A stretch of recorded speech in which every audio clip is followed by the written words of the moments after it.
Siema, Sibyl Extreme Vocal i jak śpiewać w stylu Jamesa Hetfielda.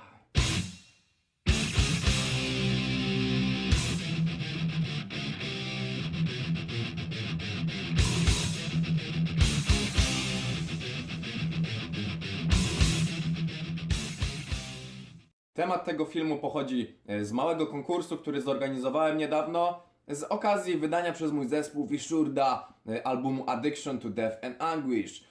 Album możecie znaleźć m.in. na Bandcampie w linku poniżej tego wideo. Na wstępie zaznaczam, że ten film nie ma na celu nikogo obrazić. Ja sam pałam pewnym sentymentem dla wokalu Jamesa Hetfielda z lat 80. Niewątpliwie na początku mojej drogi była to dla mnie olbrzymia inspiracja. Natomiast w tym filmie będę bezlitośnie, aczkolwiek trochę w krzywym zwierciadle, trochę ironicznie, ale nadal szczery. Przygotowałem dzisiaj dla Was 8 złotych reguł i zasad, dzięki którym zostanie rozwiązana tajemnica nurtująca co najmniej 2-3 pokolenia metalowców, a mianowicie jak śpiewać niczym James Hetfield. Zapraszam. Pierwsza i najważniejsza złota zasada, dzięki której zbliżymy się do świetności wokalu Jamesa Hetfielda, to jebać rozgrzewkę. Tak jest, jebać rozgrzewkę, jebać wszystkie ćwiczenia związane z emisją głosu, z rozwijaniem poprawnej techniki wokalnej. One niepotrzebnie narażą nas na śmieszki i heheszki w towarzystwie kolegów z zespołu oraz ogólnego całego środowiska innych zespołów oraz metalowców. Nie powinniśmy tego robić, powinniśmy tego unikać jak ognia. Rozgrzewka to wytwór dla ciot, dla ludzi bez talentu. My tego nie potrzebujemy. Prawdziwy mężczyzna jest gotowy do działania zawsze i wszędzie i żadnej rozgrzewki nie potrzebuje. Chcesz rozgrzewkę? Chlapnij sobie. Yeah! I tanecznym krokiem przechodzimy do zasady numer 2. Bądź najebany. Przed każdym albo prawie każdym wejściem na scenę, na salę prób lub jakąkolwiek interakcję z publicznością musimy się ostro napierdolić. Wystarczy jakiś okoliczny browar, wódka, ewentualnie możemy coś zjarać albo wciągnąć, chociaż to też niepotwierdzone info. Tak czy inaczej, najlepiej wprawić się w stan nieważkości. Otworzy to nasze gardła na nowe, nieznane dotąd możliwości wokalnej ekspresji oraz szczyt naszej wokalnej techniki. Dzięki temu staniemy się też wirtuozami publiki i zjednamy sobie po prostu rzeszę, cały legion metalowych dusz. Yeah! Temat używek i uzależnień z pewnością nie należy do przesadnie zabawnych, natomiast wiemy jak jest to w środowisku metalowym, jak było z Metallicą, a ten film też nie jest przesadnie poważny, ma być raczej kąśliwy i ironiczny. Trzecia złota zasada, dzięki której będziemy napierdalać jak James Hetfield za czasów jego mistrzowskiej świetności wokalnej. Musimy uwielbiać Glena Danziga oraz zespół Misfits, niezależnie od tego, czy chodzi nam o czysty śpiew Danziga, czy też bardziej darcie mordy. Jeśli chcemy napierdalać tak jak Hetfield, musimy ten zespół lubić, musimy go słuchać i musimy też ćwiczyć i napierdalać kawałki Danziga solo, albo po prostu też Misfits.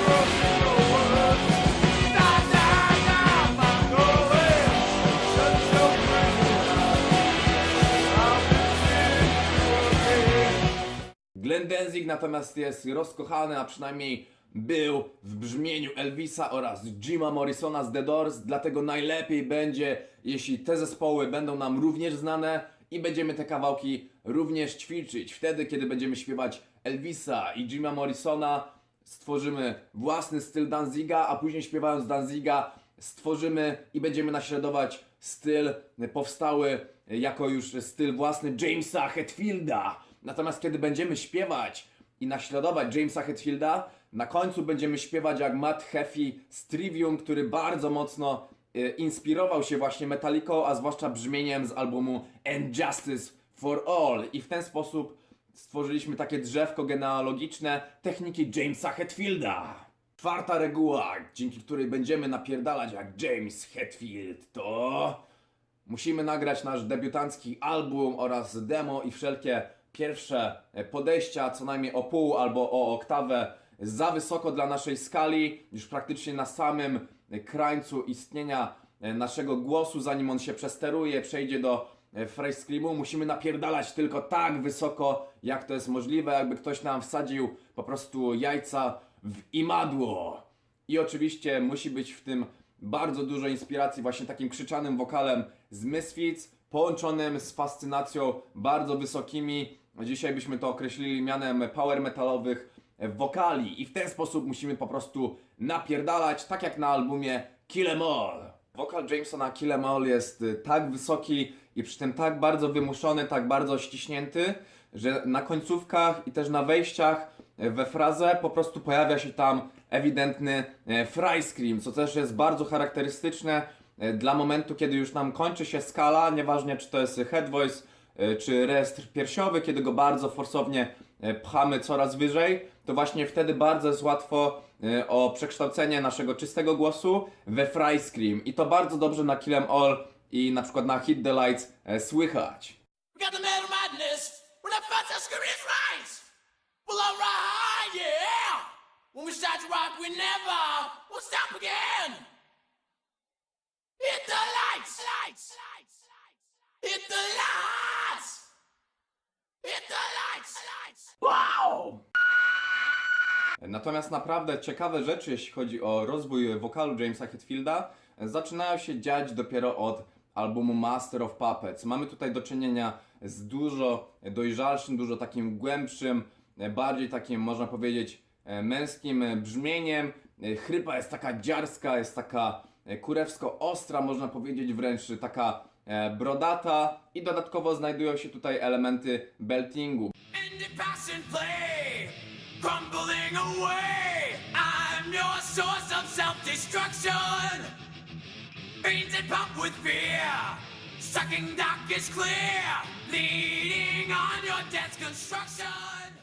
Belting to taka odmiana śpiewu, która jest bardzo głośna, bardzo donośna, na granicy krzyku, ale przy tej donośności, przy tym całym pierdolnięciu jest też nasączona w dużym stopniu melodią. Jeśli chodzi o wokal Jamesa, ten belting nie jest raczej techniczny i większą jego część stanowi raczej okrzyk, yell lub overdrive, tak jakby na przykład byśmy wołali kogoś na ulicy i dodali do tego chrypę, czyli na przykład mamy czysty overdrive typu hej, hej, ej! Dodamy po prostu do tego chrypę i na przykład mamy ej, ej, ej!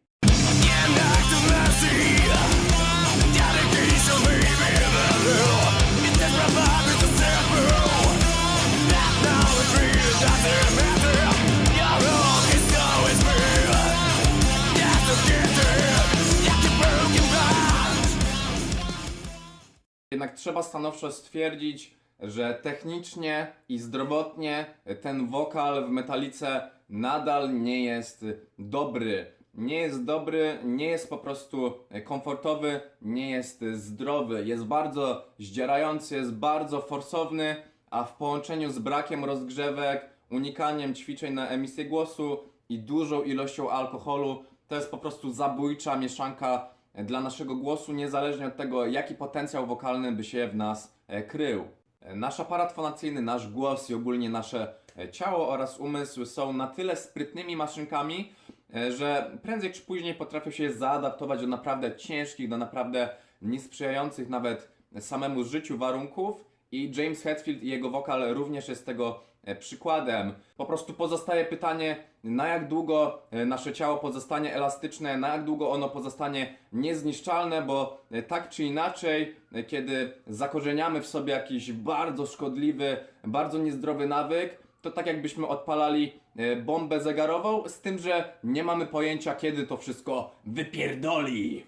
Ale lepiej mieć to w dupie. Za szczytowy okres formy, techniki, brzmienia i mocy, jaką prezentował wokal Jamesa Hetfielda, uznawany jest album And Justice for All z 1988 roku. Bardzo długo nie mogłem zgodzić się z tezą, że to właśnie wokal na And Justice for All jest najlepszy, jeśli chodzi o jakby ewolucję wokalu Jamesa Hetfielda. Natomiast faktycznie, kiedy posłuchałem wyodrębnione ścieżki wokalu z tego albumu, to mimo, że jest tam dosyć narzucone przez mix płaskie brzmienie, takie pozbawione kolorytu, to faktycznie jeśli chodzi o moc, o jakby potęgę właśnie i ostrość tej chrypy i donośność tego głosu, taką dojrzałość, objętość, to faktycznie na And Justice for All ten wokal prezentuje się najlepiej.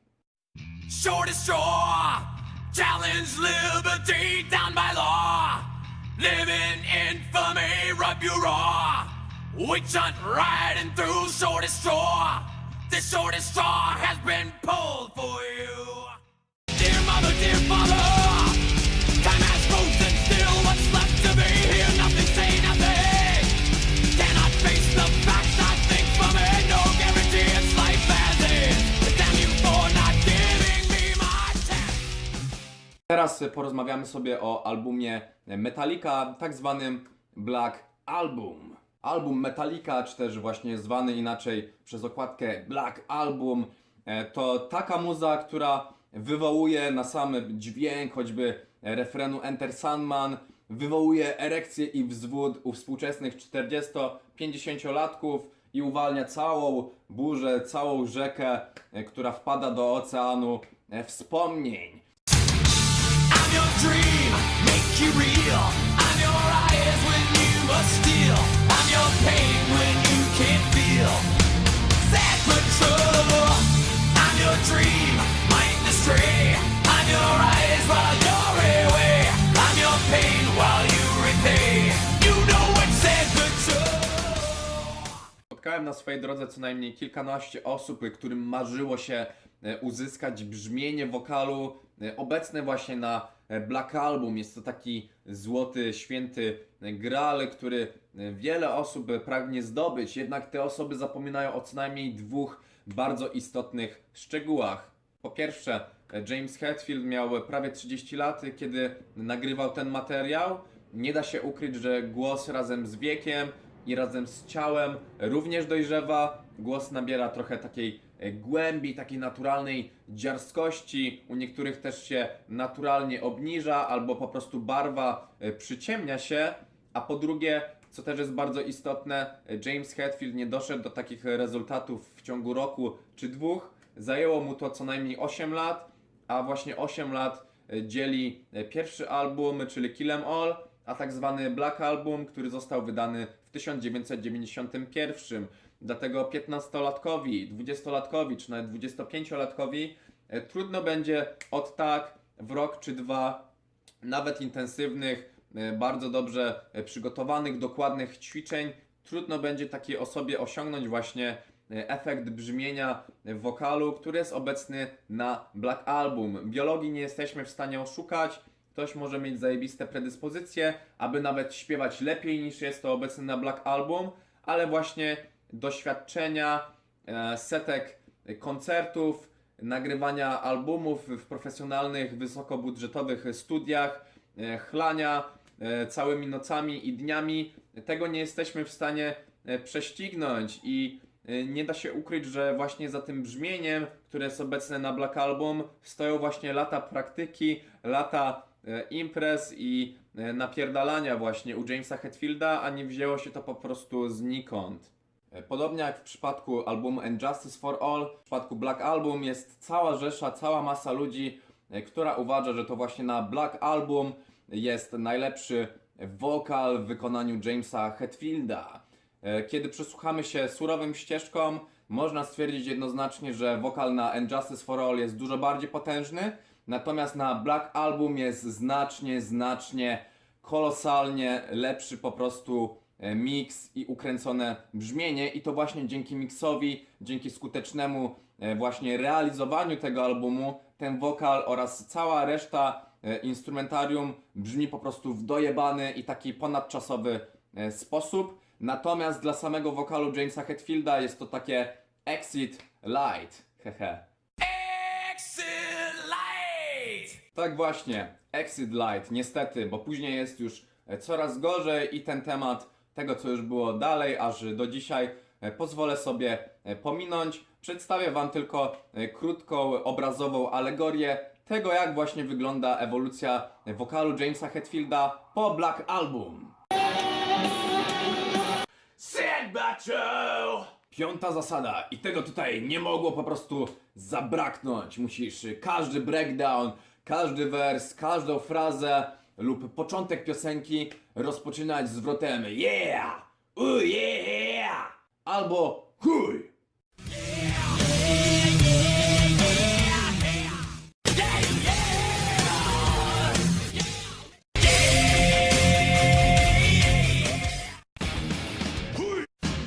A jeśli nie używamy yeah ani chuj, musimy każde słowo zakończyć w taki sposób, jakbyśmy pociągali łyk piwa, takie Mackenzie. I tutaj pozwolę sobie na małą dygresję. Otóż było mi dane zobaczyć Metallicę w 2018 roku na żywo i James już nie używa po prostu yeah. Było mi dane właśnie zobaczyć pierwszy, prawdopodobnie ostatni raz Metallicę na żywo w swoim życiu i poczułem niesamowite rozgoryczenie i rozczarowanie tym, że nie mogłem usłyszeć po prostu yeah, yeah, ani innego chuj na żywo. Nie ma już jest za to haha. Nie ma już też niestety zwrotu chuj. Po tym jak James Hetfield dowiedział się, że w polskim języku jest to po prostu bardzo, bardzo brzydkie słowo. Tak czy inaczej, jeśli kochamy staroszkolne, właśnie pochodzące z lat 80. i 90. brzmienie Jamesa Hetfielda, no to powinniśmy używać tutaj zwrotów takich jak yeah, yeah, yeah, yeah, yeah, yeah, albo chuj, kiedy wchodzimy po prostu na żywo z jakimś utworem i chcemy przypierdolić. Jeśli natomiast o zgrozo jesteśmy rozkochani w nowoczesnym, zwłaszcza tak 2017 plus Papa Hetfield brzmieniu, to wszystkie yeah, wszystkie chuje musimy odstawić w kąt i zastąpić je wesołym, afirmującym życie haha. Kurwa, pizza stygnie, a tu do roboty trzeba zapierdalać. Szósta złota zasada to tak zwany według systemu CVT necessary twang. Twang jest takim rodzajem brzmienia, takiego przydźwięku, który jest bardzo charakterystyczny dla amerykańskiego, zwłaszcza południowego, takiego teksańskiego akcentu. Możemy go też usłyszeć bardzo wyraźnie u śpiewaków country. Twang odpowiednio i w zbalansowany sposób wykorzystany jest bardzo skutecznym narzędziem, dzięki któremu możemy brzmieć głośniej przy tym samym wydatku energetycznym. Nasz głos jest taki bardziej dźwięczny, jest bardziej taki pełny, barwa jest dużo bardziej wyraźna. No i do tego bardzo ważne jest to, że kiedy używamy twanga, no to nasz aparat fonacyjny, czyli na przykład nasze podniebienie, nasza krtań, nasz język ustawiają się w taki sposób, że dużo łatwiej, dużo bardziej komfortowo i dużo bardziej efektywnie i efektownie możemy wyprowadzić każdego typu przester, niezależnie od tego, czy to będzie growl, scream, czy też chrypa, właśnie w takim wydaniu jak w Metallice, albo też na przykład w zespołach takich jak Guns N' Roses, czy Godsmack, czy wiele, wiele innych, bo też całe rockowe śpiewanie, zwłaszcza z Ameryki, oparte jest o użycie twanga, który jest właśnie taką podstawą dla wywołania efektu chrypy i distortion. A przykład takiego twangowego brzmienia to ne, na. Normalne a z twangiem a. I tak jak to słychać, właśnie to stwangowane a jest dużo bardziej donośne i tak jak też było słychać, dużo łatwiej jest przejść z twanga do pełnoprawnej chrypy i przesteru, niezależnie od tego, czy to jest growl, scream, czy właśnie chrypa. Odnośnie twanga na pewno powstanie nie jeden film i nieraz jeszcze o tym będę wspominał. Teraz tylko powiem, że jest to wspaniałe narzędzie. James Hetfield, choćby przez wzgląd na to, że urodził się w Ameryce, posiada ten właśnie amerykański akcent, posługuje się nim, wplótł go do swojego stylu i wam też to zalecam. Polecam również to, żeby nie nadużywać tego. Na przykład teraz zaśpiewam z twangiem, ale nie będzie właśnie takiego spłaszczonego brzmienia. Back at the end, winter is set, frenesty, into obscurity. I nie ma właśnie takiego back at the end, winter is set, bo po prostu tego twanga nie ma za dużo, jest taki zdrowy balans i on jest bardzo ważny tutaj. Rozbujałem się niesamowicie, jeśli chodzi o takie drobne, być może nudne dla niektórych, ale ważne technikalia. Teraz możemy zająć się następną zasadą. Zasadą tą jest opanowanie beltingu. O beltingu wspomniałem już poprzednio, teraz powiem trochę więcej. Jest to taka odmiana śpiewu, która jest bardzo głośna, bardzo donośna, prawie przechodząca w krzyk, ale dalej jest obecny śpiew, czysty głos oraz melodia. Jeśli chcemy w zdrowy sposób napierdalać właśnie kawałki metaliki, nie zdzierać się, a brzmieć zajebiście, to polecam wszystkim to, żeby opanowali belting. I najprostszym ćwiczeniem na to jest to, aby zacząć z vocal fryem, czyli leniwym, mruczącym takim dźwiękiem, jak na przykład kot albo skrzypiące drzwi, i stopniowo iść coraz wyżej i przekształcać to leniwe brzmienie w czysty głos, dodając vibrato. Na ten temat powstanie też oddzielny film, a dzisiaj chcę Wam to po prostu zaprezentować tak pokrótce.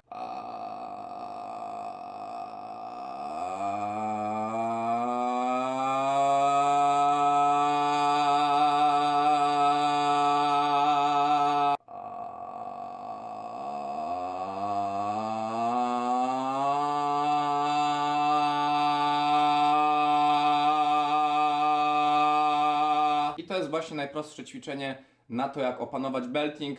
Belting jest dosyć skomplikowaną i wyrafinowaną techniką wokalną i wielu ludzi uczy się tego po prostu latami, dlatego trudno jest o taki natychmiastowy rezultat, natomiast już na samym początku lepiej zacząć to robić, niż później płakać, że się po prostu zdzieramy. Dodatkowym ćwiczeniem, dzięki któremu nauczymy się operować naszym głosem w taki donośny, bardzo głośny sposób, to po prostu wydobywanie z siebie takich okrzyków, pamiętając o tym, że te dźwięki wybija jakby brzuch. Najpierw pracuje brzuch, czyli podparcie oddechowe, a dopiero później następuje projekcja dźwięku. I te okrzyki to na przykład takie ha, ha, a, hej, hej, hej, hej.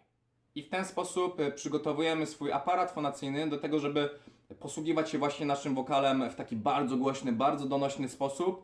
Najważniejsze zasady tutaj to po pierwsze podparcie i to, że projekcja dźwięku odbywa się najpierw od brzucha, który jakby ten dźwięk wybija. Druga rzecz to luz, przestrzeń w gardle, zbliżona do tego, jakbyśmy na przykład ziewali, uczucie przestrzeni i luzu. No i trzecia zasada to po prostu to, że się nie zdzieramy, czyli kiedy używamy beltingu, to podparcie, nie zdzieramy się i mamy uczucie luzu i przestrzeni w gardle. Ostatnia złota zasada, dzięki której będziemy brzmieć jak James Hetfield, to po prostu szczerzenie zębów. Szczerzenie zębów, jakkolwiek śmiesznie brzmi i jest prymitywne, jest bardzo skuteczne. Kiedy po prostu szczerzę zęby, ten wokal nabiera takiego przesteru. Dlatego kiedy chcemy śpiewać jak Hetfield, chcemy napierdalać właśnie taką chrypą, to dobrze, jeśli do tych fragmentów z chrypą będziemy szczerzyć zęby. Yeah!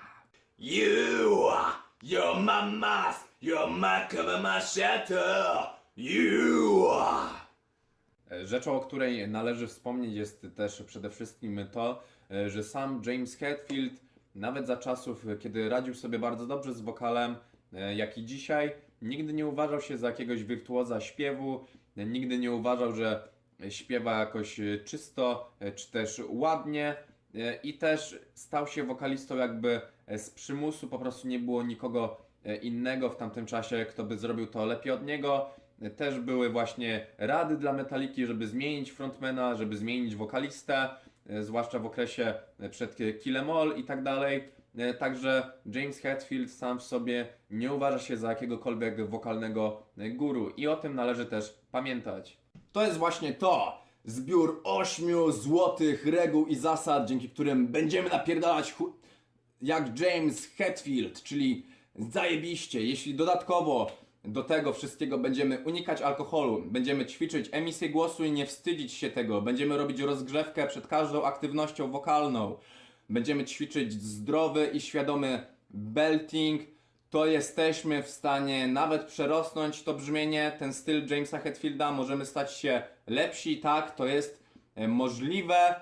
Warto po prostu pilnować tych solidnych fundamentów, dobrze je osadzić, dobrze je budować, a później przede wszystkim pilnować tego w praktyce, jak kiedy śpiewamy. Wtedy będziemy mieli dziarską, zajebiście ostrą, mocną chrypę, będziemy zajebiście krzyczeć, a przy tym nasz głos będzie bardzo melodyjny, taki potężny, dźwięczny, będzie tam zajebiste vibrato i tak dalej, ale nie będziemy się zużywać, nie będziemy się zdzierać i nasz wokal będzie z biegiem czasu coraz lepszy, a przynajmniej nie będzie to tendencja spadkowa, jak w przypadku Jamesa Hetfielda, który szczerze mówiąc, mimo zajebistego potencjału, można powiedzieć, że go zmarnował, zaprzepaścił, czego efektem jest właśnie jego współczesne, można rzec już takie starcze brzmienie, którego nie da się już praktycznie naprawić i zmienić i on chyba już nawet tego po prostu nie chce, ma wyjebane, hajs się zgadza i tak dalej, nie musi tego robić. Tak czy inaczej, to by było na tyle, napierdalajmy, yeah! No i miłość, skurwysyny, chuj!